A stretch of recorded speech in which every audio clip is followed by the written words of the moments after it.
That's One, fine. two, 1 2. 1 2 1 2. That's fine. There we go. All right, here we go. Hello, everybody, and welcome to the ABCOM podcast, the podcast for the abridging community, about the abridging community. Today, we're going to be talking about, is it ethical to make money off abridging? Now, this is a contested topic within the community, and I do think this is something that we should talk about. Abridging in itself could be described as a celebration of the source material, but do you cross a line whenever you start making money from it? I have a couple of guests with me today. I have KaiserNeko. Hello. I have Max, Yep. CdawgVA, Yo. and of course later on in the call we may be taking callers on that. So, guys, might as well just get straight into this. I'll even direct this to Kaiser. Just to make sure that this is completely clear, do you earn any advertising revenue off the Dragon Ball Z Abridged series? In terms of the actual videos themselves that are on YouTube, no.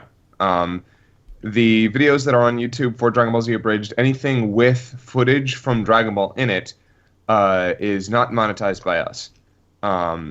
And when it comes to our website, we do have site ads, and I can definitely say, yeah, those site ads are probably going to make us money, but primarily only if we have a ad like deal going on. Otherwise, those videos are not monetized, and so yeah. Right. Okay. Then. So, but what about the Final Fantasy VII Abridged series? Is it the same thing for that, or do you guys make ad revenue off that series as well? We actually do. Yes. You actually do make money off. Okay. Then. Yes. Yeah. Okay. Then. Okay. I mean, what about the Patreon itself? The Patreon. I mean, we cleared this up on the last week's podcast as well. Is that the Patreon itself? It's mostly going towards helping you guys expand into more original content. Is that right? Yes. But does it also pay for people being involved in the Dragon Ball Z Abridged series? I can actually, it's a little bit difficult to tell you how much the money is going on from the Patreon is going into any of the abridged projects at any time. Mm-hmm. Without the Patreon, let me put it this way: without the Patreon, we'd still be continuing Dragon Ball Z Abridged. Mm-hmm. But with the Patreon, what the Patreon allows us to do is continue Dragon Ball Z Abridged while allowing us to do original content. Mm-hmm. So whether or not the money from the Patreon is going to Dragon Ball Z Abridged is kind of more of a gray area there, because again, if we weren't, it'd be really difficult for us to maintain the business as it is now and do Dragon Ball Z Abridged without the Patreon, like 100%. Okay. Like, things would be going slower, things would be a lot more difficult. But Okay then. Okay, so I'd like to open it up to you guys, Max, CDawg. Can I ask, what do you guys think about that? Because Kaiser has said there that some of the money would be going towards Dragon Ball Z Abridged, however, he can't say exactly how much. I mean, that's directly paying for the series. What do you guys think about that? I mean, if you have a good enough lawyer, you can pull off a legal loophole where you're saying, oh, well, they're going to my company who produced, instead of saying, oh, they are directly paying for which is, you could, again, given the right circumstances, that you can get away with that. I mean, the original question is it ethical? And I don't really deal in ethics. Like, I don't care, like, kill children. I don't give a shit. But like, as far as, legally, it's illegal, even, making, dubs, abridged, whatever it is. It's illegal even if you're not making money. There's no, the law does not necessarily. I mean, now it raises a bigger red flag for you if you do happen to be making money. But it's illegal either way. It doesn't matter. Make all the money you want. You'll get sued either way. If somebody wants to sue you. If. Yeah, If. Yeah, I mean, when it comes down to it, something that I've looked at and I've been talking to a lot of people on is the main issue that they would have with someone making money from an abridged series, be it through advertising or be it through Patreon, is because the original creators are not seeing any of that trickle down. Now that of course can be argued, but seeing that you are creating this piece of content and you're earning from it whenever there are underpaid and overworked animators in Japan. That's an argument that I've heard quite a lot. I mean, Kaiser, what would you say to that? Oh, no, absolutely. That's where the whole gray area of making money comes in, where ethics comes in. We don't like the idea of making money off of Dragon Ball Z Abridged, primarily for two reasons. One, yeah, you're right. I mean, the people who worked on the original series are getting treated like crap in Japan. Like, that's just a fact. I mean, you like look at Super right now and its production schedule and its animators being pushed to the brink. It is like, if you want my own personal perspective on ethics, yeah, like trying to make money off this stuff or trying to make a living off of other people's material, I can agree. It's a pretty, there's definitely something to be said about that in terms of like where that money is going and how much people are profiting. The other thing that, you know, what could be actually said in the favor of abridgers making money off of said content is that they are at least putting in the time, the voices, the writing, the mixing, the editing. There is work that is going into that, but how much that's worth and whether or not it counterbalances the use of other people's content is a bigger question. And again, when it comes to legality, I would not necessarily say that what we do is flat out illegal, but it is certainly an illegal gray area. Like that, there's very little precedence for what we're doing right now, because what we do is parody, but it's using other people's content, but we're contributing our original content and changing it. So where does it begin and where does it end? That would end in, like, you know, and personally, we're not really up for fighting that legal battle, but should that actually happen, we'll see. Well, I mean, I think a big chunk that goes into it is how transformative the thing is. But like, for example, for instance, a lot of just about every abridger will use the same character names and use the same plot. And at that point, it's like the core of the content, it's very hard to argue that it's extremely different when the names are constantly being brought up. So it's like, that's a very, you know, those, as far as the abridging community goes, that's something, you know, a lot of people overlook. Yeah. I mean, I think, go ahead, CdawgVA. Oh, okay. Well, I was going to say, would you guys think it's okay if, say, I've got this very popular abridging, you know, say if it's Dragon Ball Z. I mean, you've done a similar thing to it, Kaiser, but is that if I built this platform for myself and then I was like, right, okay, I'm going to make either a Patreon and then that can be exclusively not for the abridging and this is for completely original content, but you're using the platform that you made for yourself. And I would argue as well, would you think it's okay if, say I have 100,000 subs, right? And then I contact a few companies, whatnot, I give them a nice PDF full of Excel spreadsheets and whatnot, saying, listen, this is how many views I get, all that. And then I propose to them, I'm going to make a completely original video. Would they be interested in sponsoring it? And if they did, do you think that's okay? The original creator you're grabbing a spreadsheet to? No, yeah, okay, so no. So you, the abridger, who's using your platform that you've made and then you make original content that you get brand deals for, but you're still using the channel name and the popularity you built using abridges. Oh, I guess that'd be okay. Yeah, that'd be okay. But the thing is that you get bigger, and then that paper trail is raised, and then at any point a company could come in and take you away. Like for example, you can even just look at like where music companies have sued YouTubers over the years. For example, the very famous makeup artist Michelle Phan, she got sued for years ago whenever she was using like copyrighted music in her videos, and she runs her own makeup company now. Like, that paper trail is certainly traceable and it can be used against you. But I think one of the big things, what if, for example, Kaiser, if someone was to come to you and say, I would like to make an advertisement, but you have to use the Dragon Ball Z Abridged series as a platform for that, what would you say? We've actively been avoiding doing that anymore. We were using Dragon Ball Z footage to promote our convention appearances. But at some point we were like, this seems kind of shady because we weren't being paid to make those advertisements. Those advertisements were not being monetized, but they were being used to promote something. So we actually actively stopped doing that. In fact, almost all of our advertisements now are done with 100, like either stock images or like new content just to promote like our convention appearances, blah blah blah, this and that. So when it comes to advertisements via that footage, unless they've contacted the actual licensing owners, then no, I would not personally agree with it. And while I don't think it's personally, I would not say it's a huge ethical deal. It's still something that we're not doing anymore. I will admit we used to, but we've fallen away from that because we don't feel like it's professional and we don't feel like it's the right thing to do. Well, I mean, I'll share an interesting story with you right now. There is an abridger that I know who's called PowerMatotaku. PowerMatotaku recently did a advertisement for the Amino app. But as part of that advertisement, he did it through his Phoenix Wright abridged series. So it was the Phoenix Wright character who was promoting that. Now, Amino, according to them, have went through all of the proper routes, and they have been able to provide permission from the original creators. I think, in a way, that there's this... I'm curious.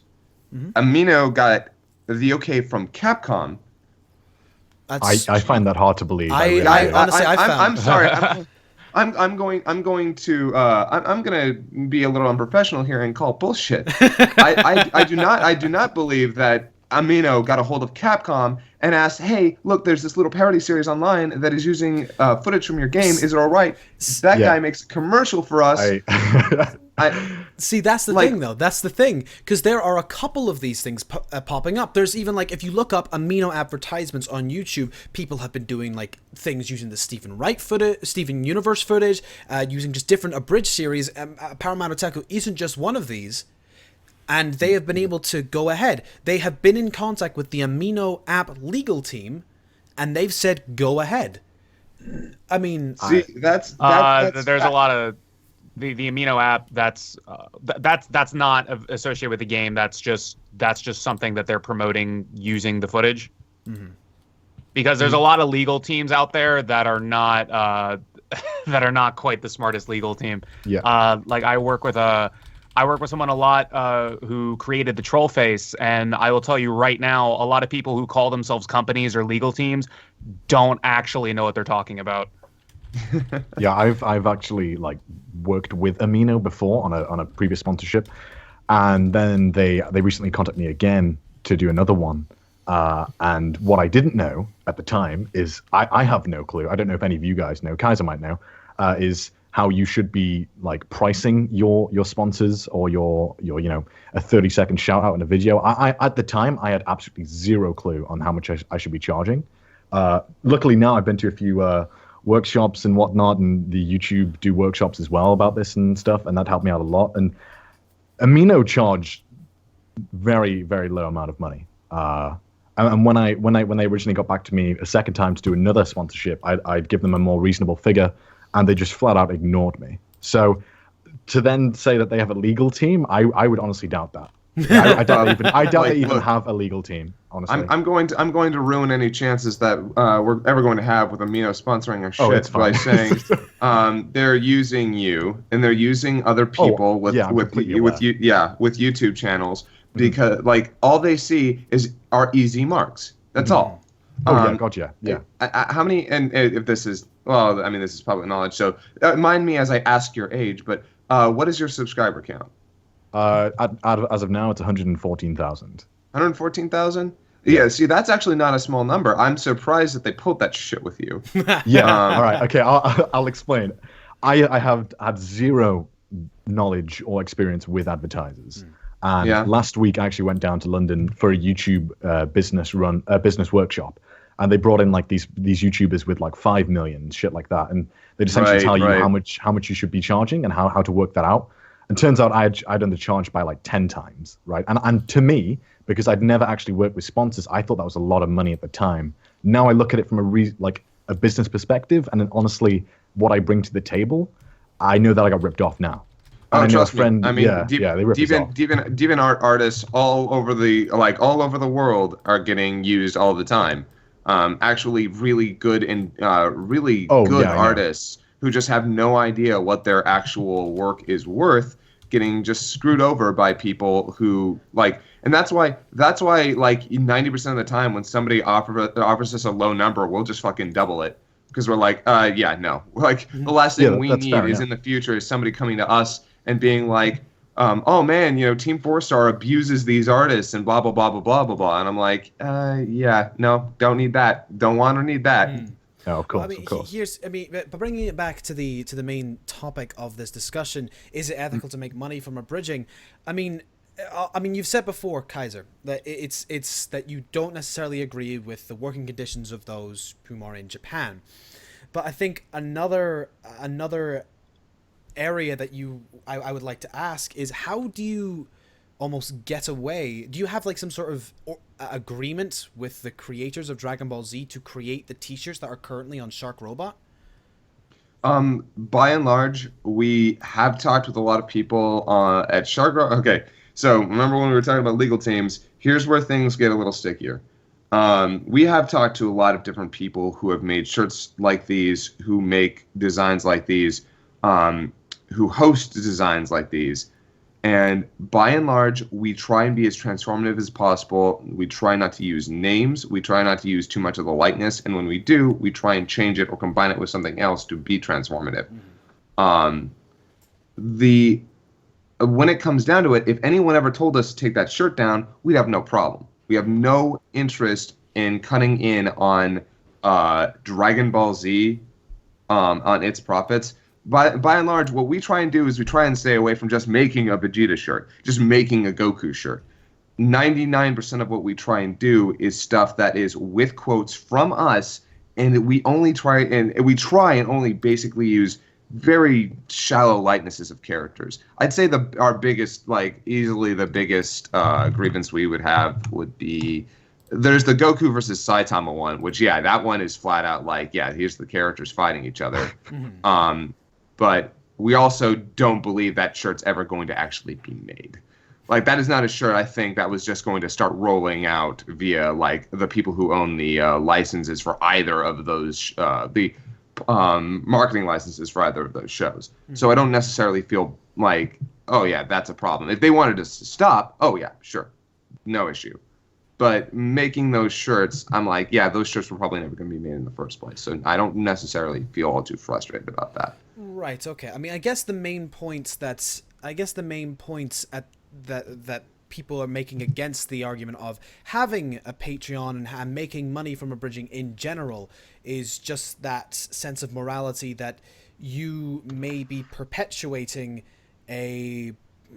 essentially those bad working conditions in Japan, because you are, in a way, some people would say, why watch the actual original content whenever someone those people are wrong. If anybody is watching our show over the original, I don't know what to tell you, because when it comes down to it, our show is very different from the original show, from top to bottom. And on the flip side, I have met more than enough people who got into the actual show via us talking about it. Hell, if that were actually a problem, do you think Funimation would be sitting around allowing us to exist? Do you think Funimation would allow us to continue doing what we're doing if there were a big enough problem with people not watching the original show and instead watching ours? I guess the one big thing as well on top of that is just that it is, I mean, you say it's an illegal gray area, but how is it a legal gray area whenever, I mean, for yourself, maybe not so much because you have gotten into an agreement with the creators and right holders, but what about other abridged series? What about, for example, Something Witty, One Kids Entertainment, even smaller abridgers like Excalibur, who haven't got that kind of safety net of an agreement, yet also have a Patreon. Let it be clear, we don't have an agreement. There's nothing in writing. There's nothing in writing. We've never talked to Funimation's legal team. All we have is an unspoken understanding. Like, at face value, they have sent us promotional stuff to advertise for them. We have worked for Funimation as voice actors, but we don't have an quote unquote agreement. All we have is a working relationship.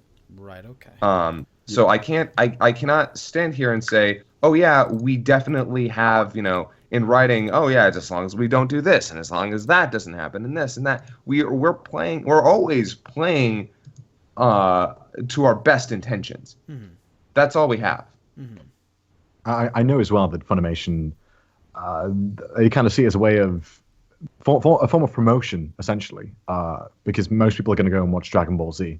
Well, I mean, you don't necessarily want to word it like that. You never want to you never wish to assume or self-proclaim free advertising, because that is something that is illegal.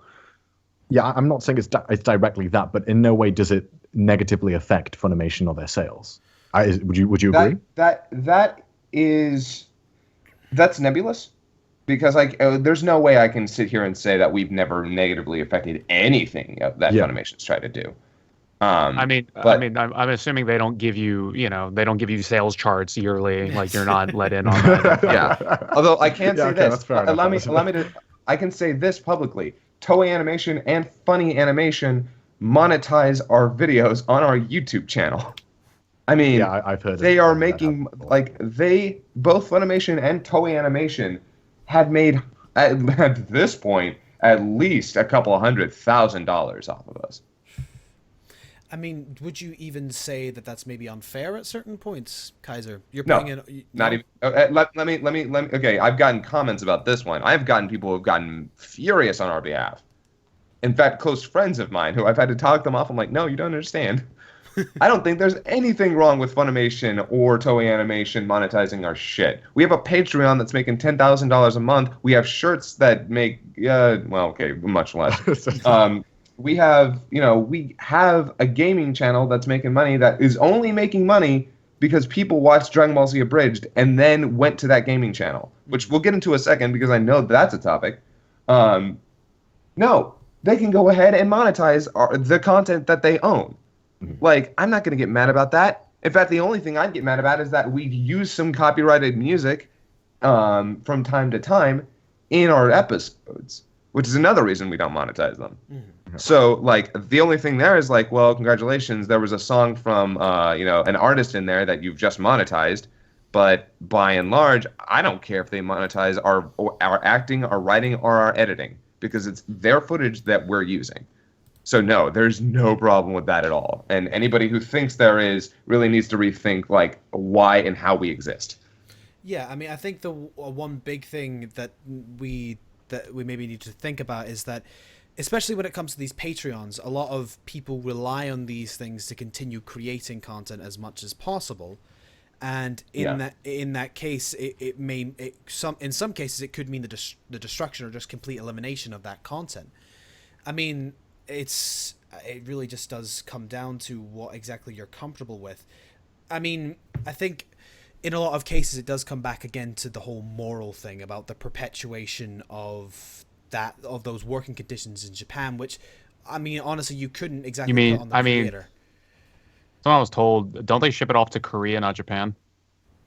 In Japan, their quote unquote overflow animators are in fact Korean. Oh. And now as of late, Chinese. Yeah, dude, that labor's cheap. Yeah, like that. That's it. Everyone outsourced to China. It's sort of interesting, actually. We used to outsource to Japan. Now we actually outsource to Korea. That's where most of our animation is done nowadays. Which, for better or for worse, personally, I always enjoyed TMS over Dongwoo. But then again, you have new Korean studios that are pumping out beautiful stuff. Like, Tin Mouse, was it? The studio that made Korra. They're great. But when it comes down to it, Japanese studios and the Japanese market, that's their business and that's their problem. And that's like, ultimately, I definitely don't want to abuse a system. Mm-hmm. And that's why we're trying to make original content, because we have several ideas that we're getting off the ground, largely due to the Patreon. We have original animation, 2D and 3D that we're working on. We have a live action concept that we're looking to make a pilot for. We have a lot of stuff that is Patreon funded. And again, none of the Patreon funds go into our pockets. Like, Nick Landis, Curtis Arnott, and myself have never seen a dime of the Patreon money in our bank account. It's gone to pay our actors, our animators, our artists, our the people who work on the content that is monetized and legal. But what The go ahead. I was just about to ask, what about Patreons which specifically outline that they are there to make a bridge series? If you want my honest opinion on that, I would not personally agree with it. I don't necessarily think the people who are making it are bad people, because they're trying to make something that they enjoy, that gains an audience, that allows them to write, to voice act, to make jokes that they want to present to people. I am not going to say that those people are bad people, and I'm certainly not going to get on a fucking high horse and be like, shame on you. But at the same time, it's not something that I would want to do, and it's something that we are trying to avoid doing. However, I can definitely say that Shin Abridged was funded via the Patreon. But we're honestly, that is a weird area of, well, it's a Let's Play that is made into a comedy, this, that, we did it with that because we're like, are we comfortable with doing it like this? Now, ultimately, we're going to be pushing towards original content with Patreon stuff from here on out. That's just how it is. You won't be seeing any more, or you will not be seeing much, if any more, abridged content at all that's funded via the Patreon. But I mean, I think the one big thing is that, I mean, what about you guys? I mean, Max. Max, yeah. I mean, you yourself, you have a Patreon up, and you create a lot of content that's specifically based around parodies. You have SpongeBob, you have some content that will be described as a bridge. I mean, some more transformative than others, but yeah, go ahead. Yeah. I mean, I was just going to ask, I mean, what about your opinion on this? I mean, do you think that the funding of parody content, or content that uses already existing footage or IPs, in fact, here's a question for all of you: what's the difference between a parody of an abridged series and just a parody from a separate animation? Why is there such a stigma around one whenever the other is almost completely people are completely fine with? Wait, I don't get it. You're saying what's the difference between doing a parody where you make your own animation and doing a parody where you use someone else's animation? That's the question? Yeah, exactly. Well, number one, you're not using someone else's footage. you know? Yeah. Okay, now IP, again, and people love throwing around fair use. They're dumb. The issue with it is, it's amazing how little people understand what fair use protects, and the previous legal cases which have been decided as fair use. One was the song Barbie Girl, which came out in the late 90s. Mattel, I think it's Mattel. Mattel was trying to sue RCA Records over that song. But then they proved that, okay, yeah, we're talking about the IP of Barbie, but, we're doing it in this, critiquing way. We're using all of our own stuff. And it was decided as fair use under the guise of parody. People take that and they're like, oh, well, I can just use whatever I want as long as I just use the P word. But what they don't get is that the song Barbie Girl didn't take audio from any of the Barbie videotapes. The album did not, copy and paste Photoshop the Barbie logo. People don't get that, parody is, and again, there are times even when you're completely creating all of your own media that you could still be sued. There are times, I mean, it's much less likely, but it can still happen. So I made a series of SFMs that were parodying SpongeBob. And, that's going to be a lot safer than just taking footage of the SpongeBob cartoon. Now, again, that's still not 100% safe. Those are models. Those are likenesses that are copywritten, but copyrighted, whatever the hell the term is. But there's a gigantic difference simply because of the labor. You could show one of the dubs, any abridged thing, to someone who had been working in the film industry, for 30, 40 years, and they'll be like, what is this? You didn't make this. I don't understand it. What is different between this cartoon and the whatever the hell you edited together. There are people that do not see the difference, and you could explain it to them all you want. That's just how it is. And I guess the sad part is those people run the world. Those people run the industry. And if those people don't get you, good luck. So, well, go ahead. Go ahead, Connor. No, I mean, even let's say if you're 100% in the clear, if they want to drag out a lawsuit with you, even start one, you're fucked anyway. Like, there's no way you could possibly even start to fund that. So, I think even if you are well within the right and all that, you could still easily get fucked by it. I mean, I'm just thinking, Kaiser, what would happen if you guys got sued by like Square Enix or by Toei or someone? Not to say that you would, but what would happen then? Well, here's the thing. So, that's like you're asking what would happen if a step were skipped, because it's never just bam sued. Like, not 99% of the time. It's a takedown. It's a what's it called? It's a C&D is almost always the first step, because no matter what, there are legal. one thing to let people know is a cease and desist is a courtesy. That's not mandatory. I just want to put that out there. Okay, yeah. It is not mandatory, but it is very common, because that is the first step you want to take, because you don't want, like, who wants to be like, oh yeah, there's a lawsuit going on. Nobody wants to start that if they can just C&D and then get rid of the problem that way. I mean, if they didn't C&D the people who were making the fucking Chrono Trigger remake, or if they didn't sue the people who were making the Chrono Trigger remake, by and large, they'll start with a C&D if they can, because they know that nobody's going to fight it. You're right.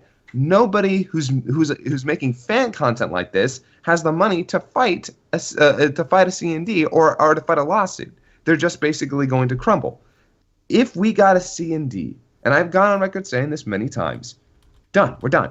We pack up and we use all the goodwill that we made with all this other stuff, and we pray to God that we can just move the original content that we're making right now. We could fast track that, but there's no part of that's the depressing part, because so much of YouTube is just using other likenesses, other content. That's a huge chunk of YouTube, gigantic, and so. It's like, for me, I have always wanted, people, I will be very clear with what the law is and so on and so forth. They're like, oh, well, what if all of YouTube, what if everybody just started getting hit with copyright strike? I'm like, good, great. That means that, like, the people who have the power to create something original actually get ahead, and then the internet gets slightly more towards a meritocracy.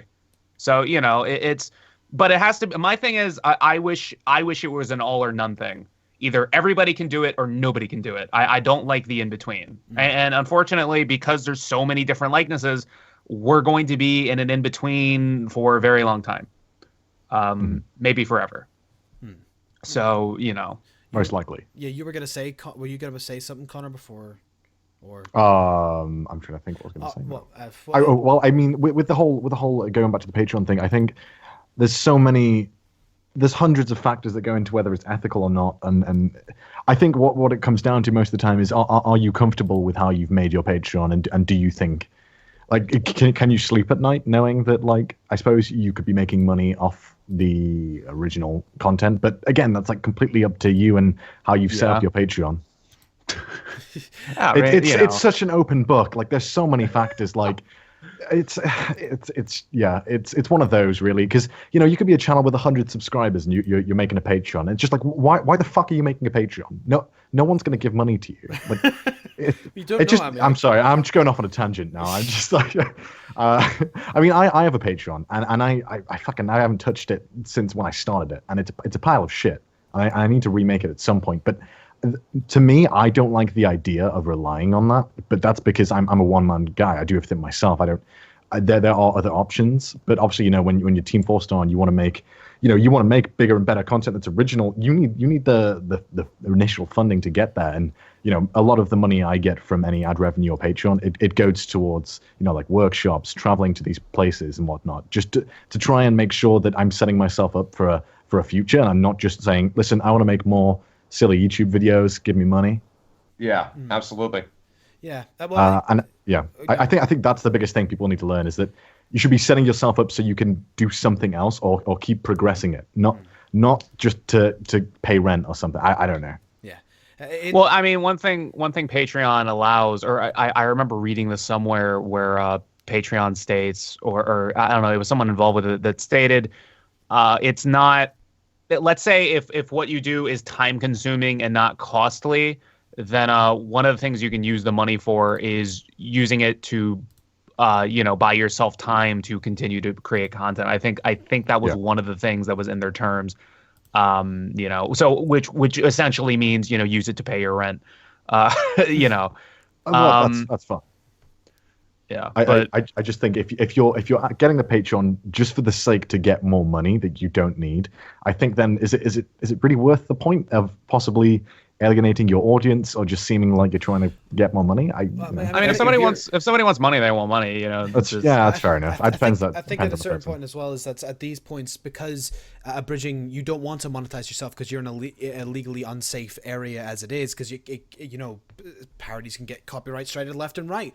A Patreon is needed if someone is wanting to make this a full-time thing. I mean, I know for a fact that Little Karibo's Patreon pays for 2 editors for his series, and as a result, now we get more regular content, and it's the same thing for One Kids and so on and so forth. But in the meantime, what we've got here as well, we've got someone wanting to call in real quick just to answer a quick question. A guy called Jaden Queen. Would we be able to get him in here?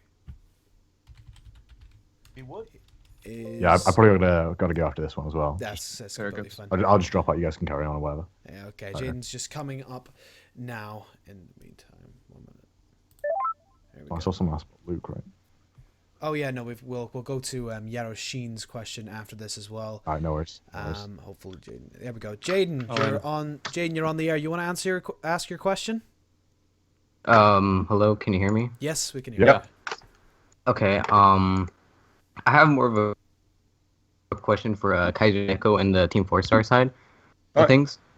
It's about Final Fantasy VII Mission Bridge. I'm curious, do you make profit out of that series? Yes. Sorry, I had the other thing. Okay. Let me, sorry. Can you answer the question? Yeah. Let me put it to you this way. While I was very quick to say yes, let me assure you it was not a lie. That series cost us more than you'd think to make. And by the end of it, one of the reasons it's on hiatus right now is because we are under, if it is even to continue, which at this point we're it's on hiatus for a reason. We have to figure out a way to do it cheaper, easier, and better. Because the red. Yeah, it is not. It never really got all the way into the black. So currently that one's currently its fate will be determined by how well we can continue it. But yeah, it was a monetized series, if that's what you're asking. It definitely yes, because I was very curious if it was a monetized series. Yeah, we monetized that. We monetized that under the fact that we redid the music. It's Let's Play footage, or it's footage that we captured from the game, rewrote, redid it all. If Let's Plays can get away with it, we were like, okay, we should be. This is another step away from just filming us playing the game. But ultimately, as I said before, one of the first things that we're trying to do with the Patreon right now is no more abridged content paid for via that Patreon, just flat out. All right. Is that all then, Jaden? No, I don't think I have any other questions. All right. We'll see you later. Yeah. Thank you very much, All right. Jaden. Thank you. We also had one more caller. CdawgVA, do you need to go now, or I can quickly answer this one then, because I have a bit of insight into this. All right then. Can we get a Yaro Sheen in here, please, if we can? All right. There we go. He's coming in now. Yaro, can you hear us? He's not there. No, you wait for him to get called in. There you go. Yaro, are you there? Yeah. Yaro? Every time. Every time. Yaro? Feels bad, man. Right. Oh, there we go. Yep. We're about to turn off the call there. So I keep forgetting I turn off the mic before I actually do anything at the beginning of the day. Do you want to ask it's like at 1:30. Oh yeah. Okay.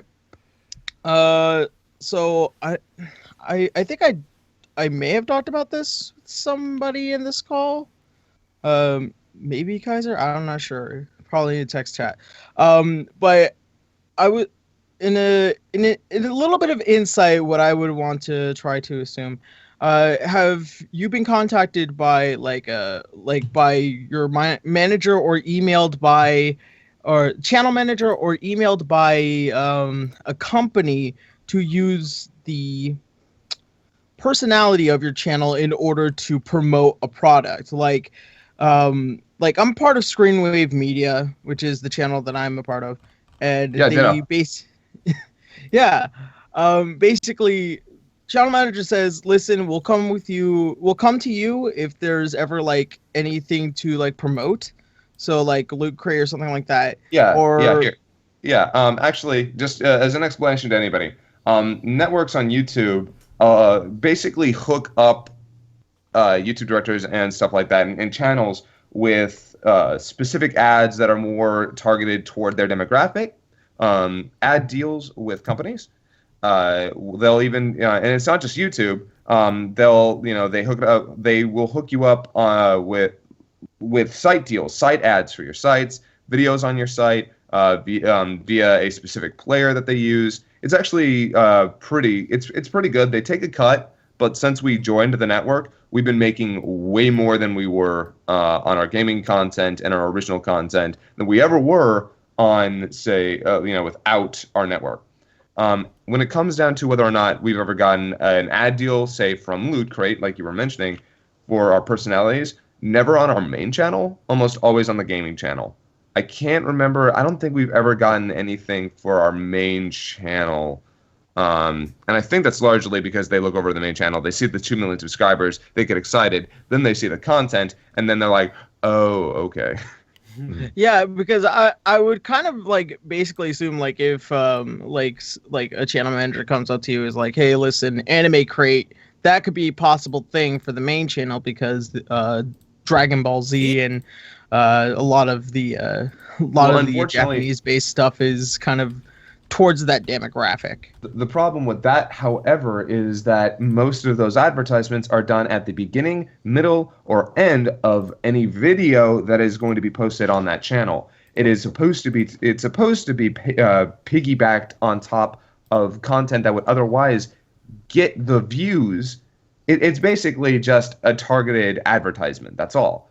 So when it comes to the main channel, it's nearly impossible. Because what gets those 2 million, 3 million, 4 million views? Dragon Ball Z Abridged. Well, we're not gonna we can't Super cannot legally put an advertisement for Loot Crate in there. Can you put in a request to say, can I stand in front of a camera, put a table in front of me, put this box in front of me, and open it up from there? Yeah, is there any request of that? There are definitely videos where people are like, hey, here's a Loot Crate. Like, some people do have Loot Crate deals.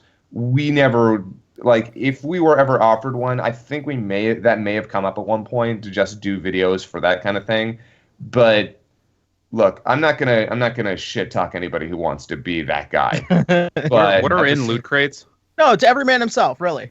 Loot Crates are essentially different licensing different merchandising companies will usually come together with Loot Crate and give them small little pieces of anime paraphernalia that or depending on if it's the gaming Loot Crate, the anime Loot Crate, they have different subsections. Do they have a sports Loot Crate? I think they have a WWE one. Oh my, that's not a sport. Anyway, well, that's sports entertainment. Hey, they got a pet crate, so. Well, no, the thing is that the issue with the table, making a video just for opening up the table, that's not going to get any hits. Nobody cares. That's going to be your least viewed video. That depends how strong your personality is, really. I would have to agree with Max if I know which one I'm saying is right. I have to agree with Max mainly for the fact that I've already experienced this over on my channel, as I've opened up Munch Crate or Munch Pack, and I've opened up a Japan Crate, and those are probably my worst two videos or least viewed videos out of any of my face cam videos.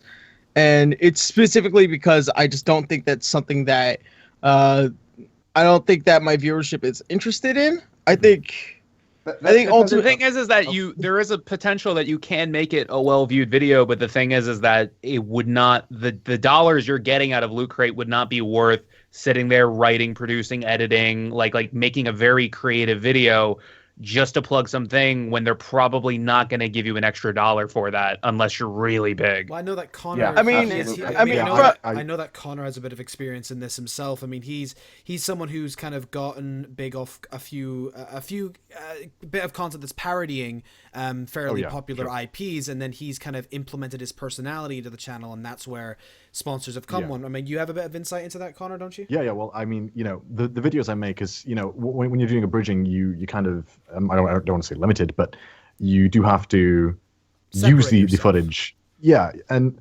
with my content, what I do is just take like the characters, I use what their voice somewhat sounds like, and then just do the stupidest shit with them. So like one of my most popular video is I think Sebastian prank calls. So a character from Black Butler, and I just use his voice that sounds like J. Michael Tatum to call up fucking like strip clubs and shit. Now, because I actually work with Loot Anime, and I told the guys, listen, I don't want to put it on one of those videos, but I want to make it its own video. Can I do some absolutely stupid with the crate? So then the guy was like, yeah, sure. So then I made a video where I was in the fucking bathtub where someone threw eggs at me and the shower was on, and I'm just trying to review the crate. It's a stupid video, but I mean, considering it wasn't my main content, which I believe, I'm trying to think what YouTube calls. YouTube have terms for the type of content you make. I think it's called the hero content. It's like the best content you make every now and then that gets the most views. Yeah, it's really, and then they call like the hub content and the stuff you do weekly or whatever. Anyway, so then I made this video knowing that it'll get around 10,000 views maybe, which is 10% of my subscribers essentially. Whereas my normal videos would get like 50 to 100 guaranteed if they're, But I made it anyway because it was a bit of fun, and it brought a different thing into the channel that showed that I wasn't just doing the one thing, and I didn't mind doing that. And plus, obviously, Loot Crate works on a commission basis, so the more people buy it, the more you get. So I guess it's about trying to make something just wacky that will attract viewers, but you have to understand that unless it's on the tail end of a video, you are not going to get something. You're not going to get the same amount of views you would if you have like an abridged series video coming out. And that's I mean, one nature. Sorry. Well, I mean, one very, I guess, depressing reality that I want to address to people listening is that the thing with the Patreon, a lot of times, let's say you make a Patreon and you say you could make it very clear that you're not doing it for original content. You're still going to have people that only want to back just because they know it'll go into the parody thing. And then going on with that, let's say you use the Patreon to, get deeper and deeper with, and your brand gets bigger and bigger, but it's still primarily, the abridging, whatever. The thing a lot of guys got to worry about is, think about, this happened a couple years back with the Nostalgia Critic guy, where he didn't want to do Nostalgia Critic anymore. That was the thing he got known for. And he tried making something else. He got screwed over. He had to go back to Nostalgia Critic. And then thankfully, Nostalgia Critic is something that's a bit more legal. But a lot of these guys, a lot of the people coming up right now, they got to realize, they got to start, I had several dubs that got, 6 digits of hits, but it's that's not all I do. I could have rode that to, 1 million subscribers or whatever. But it's you gotta realize early you are going to get locked in a trap. And Patreon will seal that trap. I actually had a bit of an argument about that in another chat.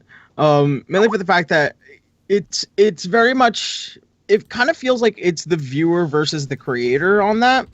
The way that I run my Patreon, I make it blatantly clear. When you donate to the Patreon, you're donating to helping, making sure that I can continue to make content in the event that, say that I am running really low and I have to help out with rent. That's something that happens, and it's gotten worse because all the other people have moved out of my house.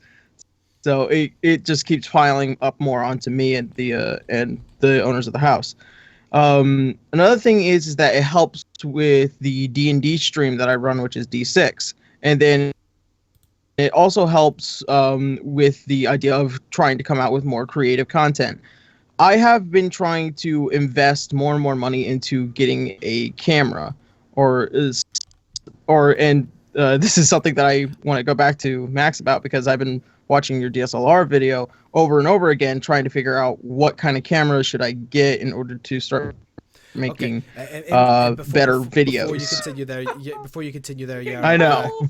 It's kind of dumb. Before you continue there, Yarrow, Connor, I know you gotta go, so thank you very much for joining the stream. I will talk to you later, okay? All right, it was nice talking to you guys as well. Okay. Nice to yeah. All right, see you guys. Later, bye. See ya. Okay, so continue with your question there, Yarrow. But it kind of comes down into like what is it to try and convince the viewers who are so deadlocked into the videos that you are making versus moving on to something better? Because you guys were probably talking about this last week. You brought up a bit about how Rooster Teeth kind of evolved from doing red versus blue into now making full-blown like productions like Crunch Time, Day 5, and other amazing content. So, like, how to convince the viewer that you are not a one-trick pony?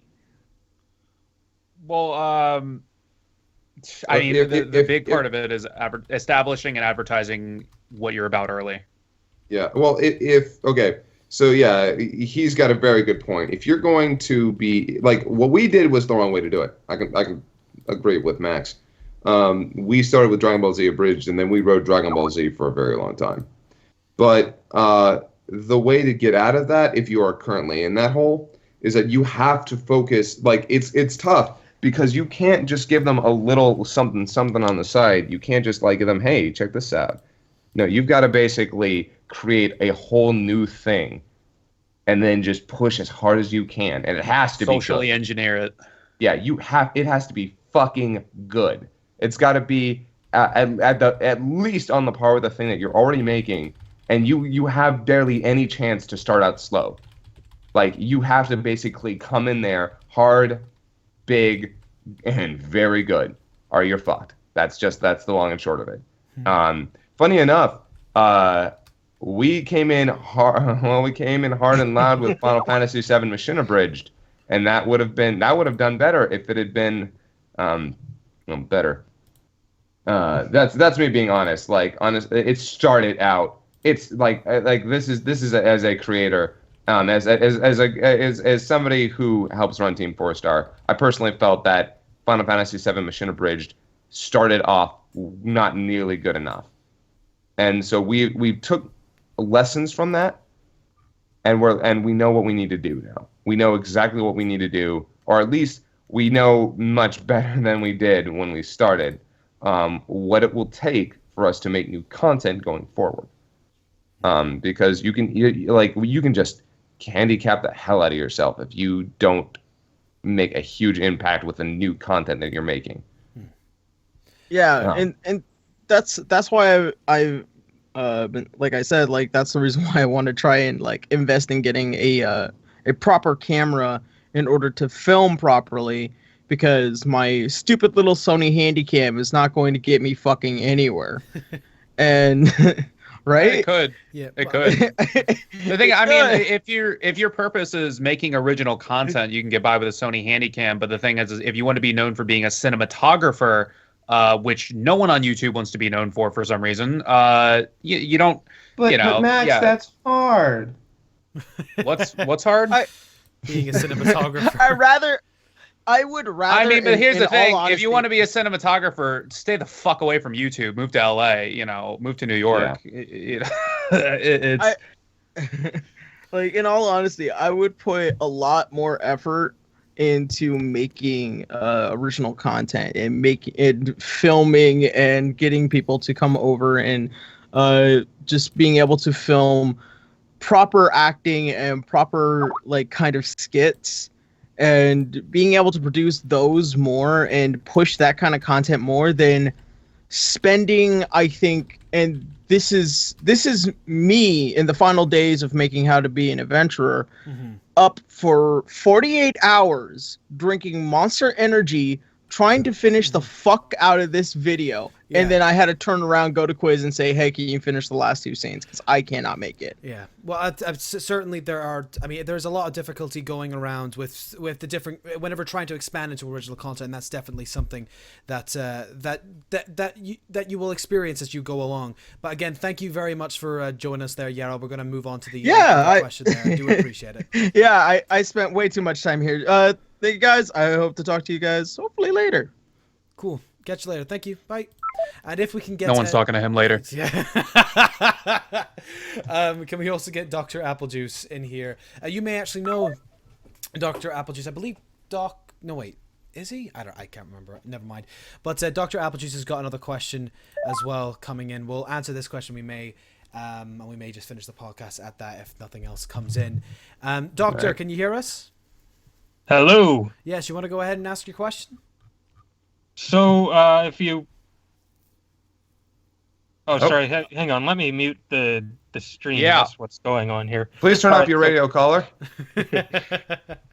So, wind the clock back to, like, 2006, 2007. Let's Plays weren't allowed on YouTube in any capacity. They were just an absolute taboo. And then eventually what happened... Wait, whether it was a combination in 2007? Really? No, they were around. It just wasn't. I don't. I mean, it was just. As to my knowledge, they were You gotta they brush on got your history there, son. copyrights. Sorry. Guys like Ultra J-Man, all those guys. No, that wasn't getting struck back then. Now it's getting struck. But back then, it was the Wild West in 07, man. On Game Theory, there's actually a history on it, and it is true. It wasn't. It was shunned by people from another site, but it wasn't. It was not that it wasn't around. Okay, I had heard that it was like not allowed on YouTube, and their terms of service didn't allow it. They called them either playthroughs or they would call them reviews sometimes. Like there was an age where game reviews were basically just let's plays, except a little more opinionated. Like one guy, Armake21, he was one of the dudes back in like 06, 07. He got real big off of calling them reviews, but they were all essentially let's plays.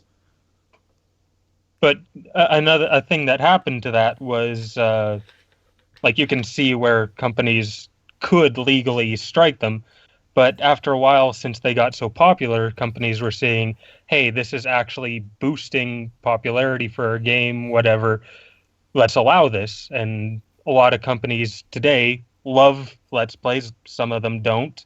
Cough, cough, Sony. Does Nintendo also? Yeah, Nintendo's who, yeah. Yeah, Nintendo's quite strict about that. But you were saying, what was it exactly that you were looking to ask there, Doctor? Was it about the legality of Let's Plays, or? Well, they're allowed because they're technically critiques, whatever. But you watch a Let's Play, that's not really what it is. It's kind of stretching the bounds there. Yet companies are allowing it because it helps promote their game. Do you think there's a possibility? Even if it's not likely, a possibility sometime in the future that could be a case for a Bridge series or anything similar? Who knows? I mean, like, it's incredibly hard to tell something like that, but I would probably err on the side of no. Same because, yeah, People because get clapped. yeah, here's the big issue with that. There's something called oh god, I forget the name of it. I've been told this a million times. If you don't protect your IP, if you don't go through the legal channels of protecting your IP, it becomes actually much more difficult as time goes on. If you allow something to continue and exist, and you show full knowledge of it existing and happening, and you don't do anything about it, if they take it to court at some point, it's very difficult. There's been a lot of precedents in the past of them being able to shut you down because it's like, well, you let them continue for that long. What's changing it now? It's one of the reasons Disney once C&D'd a nursery in LA because it had printouts of its characters pasted on the walls. A nursery. This Isn't was that not like every nursery though? Oh, yes, actually. Most nurseries have just, copyrighted characters all over. Yeah, it's But not like we can like hire those people to like make new characters. Like it's. Hey, it's but knockoff the character, childcare. like some knockoff of Woody's just coming along and said it's, I don't know. but the reason they do that is because it's to make a point of that they enforce their copyright. Because if you Yep. don't enforce your copyright, it becomes quite like basically the court is then like, well, what are you doing then? I mean, So are you afraid that that'll happen to you at then one point, Kaiser? oh, as I already said before, like that we're playing a dangerous game. Like it's very easily at any point, some company could be like, yeah, you're done. And You that's already that. have the plan written up. We have, yeah, no, trust me, we have backups. Like we're like, okay, if shit goes south, we like, people, oh man, it'd be a very rough transition, and a lot of all of our time and energy is going to have to be just shifted entirely into original production, which would be bad for a lot of people. Like people would just flat out be, some people would be fired, some people would be like their pay would be reduced, and we'd have an audience of 2 million people very frustrated at us, and other people. But yeah, we have that plan. We've planned for that. Does that answer your question there, Doc? Yeah, more or less. All right then. Well, thank you very much for that question, Doc. Do appreciate it, and thank you again. All right, peace. Yep. All right. Well, we're coming to the end of the podcast there. I think really, all I really need to do now is just thank you, Max, thank you, Kaiser, and thank you, CDawg, for coming on and talking about this subject. I think it's good to clear up these things and get insight from people who have experience of having Patreons and going through this, this as you called it, Kaiser, a dangerous game of what we're playing. So again, I think this is about the time that we should end it, unless you guys have anything in particular you'd like to say. Give me money on Patreon. Look up Soulbrothanumbah3. Back $22 to get your name in the credits. You really want that. And if you back $50 a month, then I help you with writing for 2 of your videos a month. It's monthly, so I don't have to make anything. You just have to give me money. That's how it works. Thank you. All right, Kaiser, do you wanna promote your Patreon? No, by and large, thank you just for having me on, honestly. I like being able to talk about these sort of things. It's kind of a complicated situation for everybody, and I definitely want to make sure that people have a perspective of somebody who has seen and had to deal with this sort of stuff. I may not know everything that I'm talking about, but I'm more informed than the average guy who's just going to basically come on here and say, oh, well, they could make money off of it if they wanted to, or, oh, they're, like everything is bad and terrible and this and that. Absolutely. I mean, you could move to China and sell like DVDs of it. Like that could make a ton of money. Oh, but remember when I said be backup great. plan? oh yeah, backup plan. That's right. Gonna start touring around the conventions selling DBZ. The big negative is you have to live in China. You got to breathe that in. All of that is just that's not good. All right. Well, anyway, thank you everybody for joining us. This has been a very informative talk, and hopefully we'll see you next time. Thanks again, guys.